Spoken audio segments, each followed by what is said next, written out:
कड़ी से कड़ी सजा की। कुल मिलाकर के देखिए दलीलें अपनी ओर से तमाम तरह की रखी गई है, लेकिन जिस तरह की धाराओं का जिक्र किया गया है स्वप्निल, ये धाराएं संगीन अपराध के दौरान जो है वो माननीय न्यायालय के द्वारा तय की जाती है। जिस तरह से पुलिस इस पूरे मामले को लेकर के जब चालान पेश करती है तो तमाम दलीलें पुलिस अपनी जांच की, इन्वेस्टिगेशन की वो पेश करती है।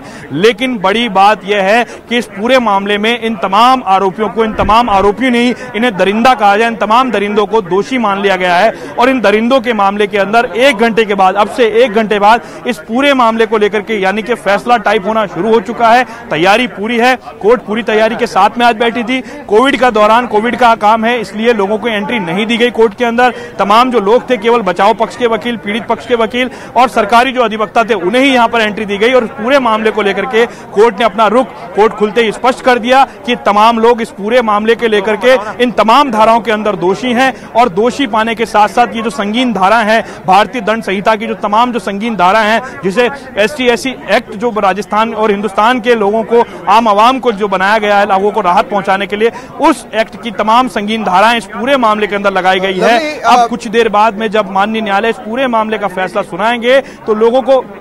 लवली, क्या आपके आसपास सचिन है? दरअसल में एक सवाल है जो मैं बार बार पूछना चाह रहा हूं। हाल के दिनों में हमने देखा कि अब जिस तरह का जुर्म होता है उस तरह के जुर्म पर कभी कभी कोर्ट कोई विशेष टिप्पणी कर देती है। क्या ऐसी कोई टिप्पणी आज कोर्ट ने की है?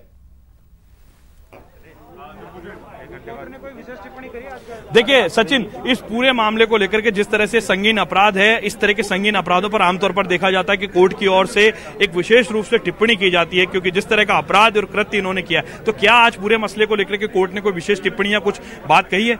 देखिए, मौखिक रूप से तो इस तरह की बात कोर्ट ने नहीं कही है, लेकिन अभी थोड़ा इंतजार करना पड़ेगा कि जो मुख्य रूप से जो टिप्पणियां आएगी या जो सजा का ऐलान होगा, वो सजा का जो फैसला आएगा। अभी केवल ये तय किया गया है कि आरोपी दोषी है नहीं। और अब इसमें फर्क केवल इतना सा आम दर्शकों को समझाने के लिए कि अब आप इन्हें आरोपी ना कहकर दोषी कह सकते हैं। इन्हें जो है वे अभियुक्त नहीं रहे, इन पर दोष सिद्ध हो चुका है या ये दोषी हो चुके हैं, कन्विक्ट ये हो चुके हैं। तो अभी केवल इनको दोष सिद्ध इनको किया गया है। और उसके बाद अब जब सजा के बिंदु पर बहस हो चुकी है और बचाव पक्ष की तरफ से कहा गया है कि सब युवा लड़के हैं, इन्होंने जो काम किया है इनसे गलती हो गई है, इससे पहले इस तरह की गलती इन्होंने नहीं की, जमींदार हैं यानी किसान हैं, इनकी जमीनें हैं, खेती का काम करते हैं, अनपढ़ लोग हैं, इनसे गलती अगर हो भी गई है, कोर्ट मानती है, तो नरमी का रुख अपनाया जाएगा। नरमी की बात करते हैं तो मान के चलिए कम से कम आजीवन कारावास की सजा होना इनको तय है।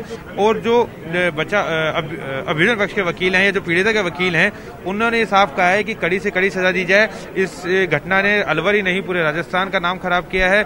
एक छवि जो प्रदेश की होती है वो खराब हुई है। महिलाओं की जो सुरक्षा पर कहीं ना कहीं सवाल उठते रहते हैं। तो इसी तरह के लोग हैं जो इस तरह का अपराध करते हैं। लवली, सचिन से बात करें। सचिन काफी लंबे समय से कोर्ट के मैटर्स को डील करते रहे हैं अपनी रिपोर्टिंग करियर में, इसलिए लवली मैं चाहता हूं ये पूछा जाए कि जो कि अधिकतम सजा है वो है आजीवन कारावास और फांसी की, लेकिन कोर्ट फांसी की सजा से पहले ये देखेगा कि ये मामला rarest of the rare case में आता है या नहीं। इस पर कमेंट लें सचिन का। देखिए बिल्कुल सचिन इस पर कमेंट चाहेंगे कि जिस तरह से रेयर ऑफ द रेयर मामले होते हैं उनमें फांसी की सजा भी सुनाई जाती है आमतौर पर, जो जिस तरह की संगीन धाराएं इसमें लगी है। क्या लगता है आपको कि इस आपका जो एक्सपीरियंस है कोर्ट को लेकर के, उसमें क्या तजुर्बा आपका कहता है कि किस तरह से का कन्वेंशन, किस तरह के आरोप बनते हुए नजर आ रहे हैं और क्या कहना चाह रहा है कोर्ट? देखिए, कोर्ट ने किसी भी धारा में इनको बरी नहीं किया, सभी धाराओं में इनको दोषी मान लिया है। धारा 376D हो या 76 हो, उन सब में दोषी मान लिया गया है।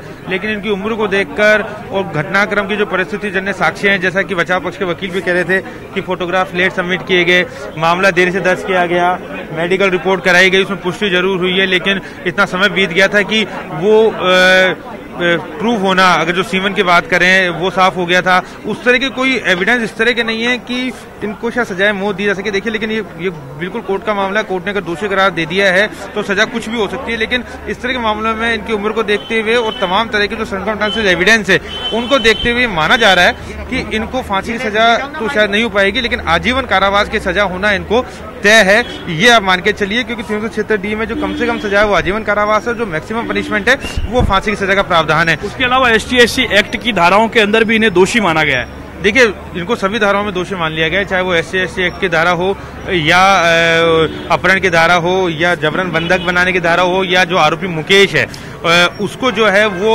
उस पर दुष्कर्म का आरोप नहीं है, उस पर केवल आरोप जो है वो आरोप है कि उसने पीड़िता का जो है वीडियो जो है वो वायरल किया था। तो मुकेश को जरूर कम सजा होगी क्योंकि उस पर 376D नहीं लग रही है, उस पर केवल IT एक्ट की धाराएं लग रही है, उसको कम से कम सजा हो सकती है, 5 से 7 साल तक की सजा मुकेश को हो सकती है।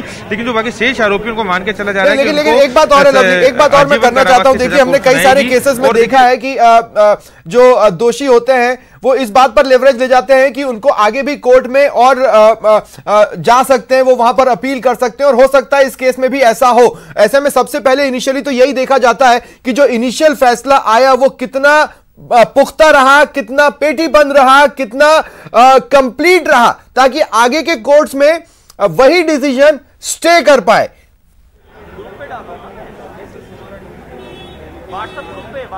बिल्कुल, देखिए आमतौर पर सचिन स्वप्निल जी का सवाल है, जिस तरह से कोर्ट, जो निचली कोर्ट होती है, जो निचली अदालत होती है, वो किसी मामले में अगर फैसला सुना देती है तो आरोपी हो या बचाव पक्ष हो वो अगली अदालत में जाने के लिए, ऊपरी अदालत में जाने के लिए स्वतंत्र होता है। तो उसको लेकर के स्वप्निल का सवाल है, क्या इस मामले को लेकर के जो फैसला सुनाया जाएगा वो आने वाले समय के लिए ऊपरी अदालतों के लिए नजीर बनेगा?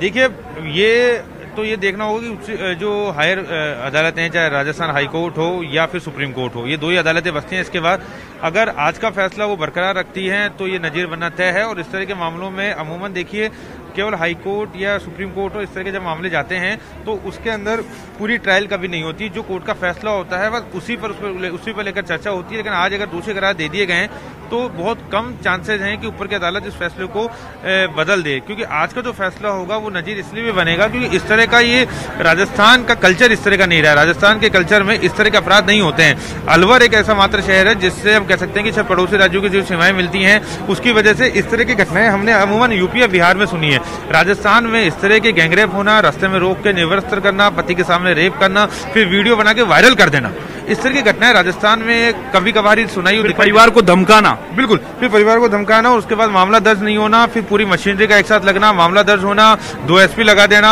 तमाम तरह की कवायद जब हो जाती है। मीडिया ट्रायल जिस मामले में हुआ तो कहीं ना कहीं ये जो फैसला है वो नजीर साबित होगा। और यही वजह है कि देखिए दोषी करार दे दिए गए।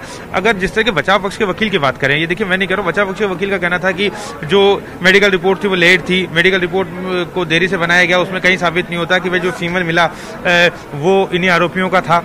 वो आप कैसे साबित करोगे, क्योंकि घटना 24 मई की थी और माफ कीजिए 24 अप्रैल की थी और मामला दर्ज हुआ 2 मई को, यानी 7 और 2 9 दिन बाद अगर मामला दर्ज होता है उसके बाद मेडिकल कराया जाता है, सर्कमस्टांसेस एविडेंस थे वो काफी हद तक मिट जाते हैं। तो देखिए ग्राउंड अगर बात करें तो कहीं ना कहीं ये लग रहा था कि शायद कोई रियायत किसी आरोपी को मिल जाए, लेकिन दोषी करार दे दिए गए हैं तो रियायत नहीं मिली है। लेकिन जिस तरह के एविडेंस सामने रखे गए हैं, जिस तरह की दलीलें दी गई, उससे ये चला जा रहा है कि हो सकता है कि आजीवन कारावास की सजा ही इनको हो। फांसी की सजा का जिस पूरे केस को हमने देखा है शुरू से, फांसी की सजा का मुझे नहीं लगता कि शायद फांसी की सजा। लेकिन सचिन आपको याद आ रहा होगा जयपुर बम ब्लास्ट की सुनवाई वाला दिन, उस तरह का वो भी एक संगीन अपराध था, जयपुर के सहित पूरे राजस्थान का नाम खराब हुआ था। ठीक उसी तरह से वो एक अलग तरह का कृत्य था, अलग तरह का अपराध था और ये एक अलग तरह का अपराध था। लेकिन जिस तरह से राजस्थान की आबो हवा, राजस्थान के अमन चैन को और राजस्थान के नाम को खराब करने का इस घटनाक्रम ने काम किया, उसके आधार पर भी कुछ फैसले के बिंदुओं को शायद, जैसे जयपुर बम ब्लास्ट में जो माननीय न्यायाधीश ने फैसला सुनाया था। देखिए अब ये जज के विवेक पर निर्भर करता है कि वो किस तरह का फैसला देते हैं, क्योंकि हाईकोर्ट साफ कह चुका है कि केवल तथ्यों के आधार पर फैसले दिए जाएंगे। कुछ दिन पहले ही जस्टिस SP शर्मा का एक जजमेंट था, उसमें उन्होंने कहा कि निचली अदालत फैसला जरूर सुनाए लेकिन उसमें कोई टीका टिप्पणी ना करे। इस तरह के आदेश एक जरूर थे कि पुलिस के खिलाफ लिख दिया जाता है, पुलिस ने कोई सर्कमस्टेंसेस एविडेंस छोड़ दी उस पर लिख दिया जाता है, केवल कानूनी पक्ष की बात करने के लिए कही गई थी। और कुछ दिन पहले का आदेश जस्टिस SP शर्मा का आया था सामने एक जमानत के फैसले को लेकर। अब अगर उस फैसले का ध्यान जज साहब रखते हैं तो मुझे नहीं लगता कि कुछ खास तरह की टिप्पणी होगी। लेकिन देखिए ये बात तय है कि जब दोषी करार हो गए हैं तो ये मान लीजिए कि कोर्ट ने मान लिया है कि इन्होंने अपराध किया था, अब केवल सजा देना तय है। और धारा 376D कहती है कि या तो आप आजीवन कारावास दे देंगे या सजाए मौत देंगे। तो आजीवन कारावास होना तय है, क्योंकि कम से कम सजा भी अगर जज साहब करते हैं तो क्या कर सकते हैं, आजीवन कारावास इनको करना पड़ेगा। जहां तक सजाए मौत का सवाल है, अब वो डिपेंड करेगा कि किस तरह के एविडेंस कोर्ट के सामने फाइल के अंदर है, किस तरह के, क्योंकि कहीं ना कहीं देखिए पूरे मामले का मीडिया ट्रायल तो हुआ ही, घटना में 9 दिन का समय लगा था, 9 दिन बाद मामला दर्ज किया गया था। 9 दिन में बहुत कुछ ऐसे एविडेंस होते हैं जो वैज्ञानिक रूप से साबित नहीं हो सकते हैं, चाहे वो बात सीमन की हो, चाहे वो कपड़ों की बात हो, जो कपड़े उस वक्त पीड़िता ने पहन रखे थे उनकी FSL रिपोर्ट हो, सबसे बड़ा जो एविडेंस है। देखिए जब फैसला आएगा तो सबसे बड़ी नजर जिस पर रहेगी वो रहेगी अखबारों में जरूर ये खबर उस दौरान छपी थी। मैं बात कर रहा हूं अप्रैल और मई 2019 की। लवली, यहां पर अपने दर्शकों को यह बताना मैं जरूरी समझता हूं कि 24 तारीख को इस जघन्य वारदात के सामने आने के बाद ये जो पीड़ित परिवार है वो न्याय के लिए दर दर भटकता रहा। इनकी FIR नहीं लिखी जा रही थी। तो अगर इस देरी का कोई